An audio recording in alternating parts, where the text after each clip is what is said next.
you're used to working in a text-based format, I have the perfect way for you to make diagrams more efficiently. What if I told you the solution was a mermaid? We won't be looking under the sea for this solution. That's because today we're talking about Mermaid syntax and draw.io. Mermaid syntax is a markdown inspired syntax, and it enables you to automatically generate diagrams right in draw.io. There are many different diagrams you can create using this method, including flowcharts, sequence diagrams, ER diagrams, class diagrams, Gantt charts, and pie charts. Just like an actual mermaid, mermaid diagrams bring the best of two worlds together.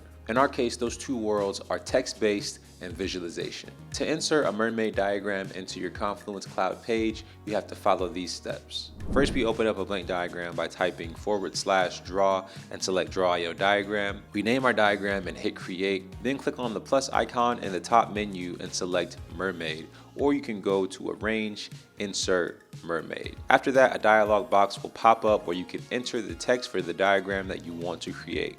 And once you do that, click insert. Once you've created your diagram, you can always go in to revise it. In the dialog box, if you chose diagram, select the container box and click the pen/edit icon, or press enter to reopen the mermaid source, edit it, and click apply.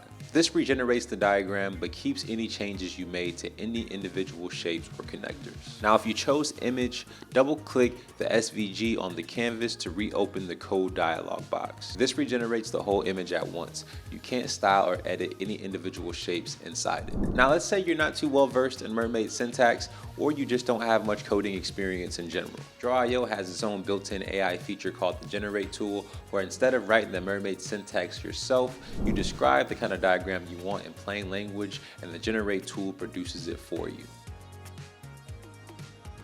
I will mention that the generate tool is disabled by default. Administrators need to explicitly enable it before anybody in the organization can use it. Also, really quick, if you're enjoying this video, make sure you subscribe if you haven't already. When using the generate tool, it's important to remember a few things. Everything stays in the editor. When using the generate tool, you describe the diagram you want and get the result within the same editor.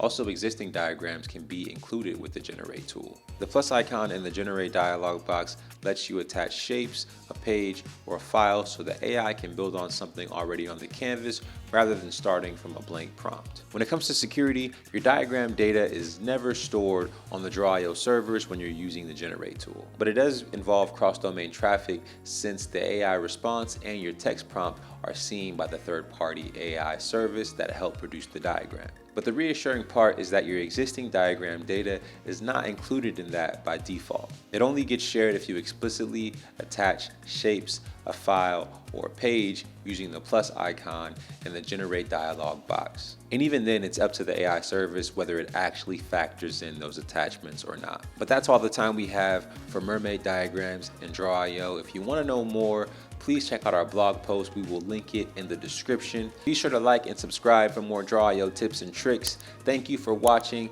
and as always, happy diagramming.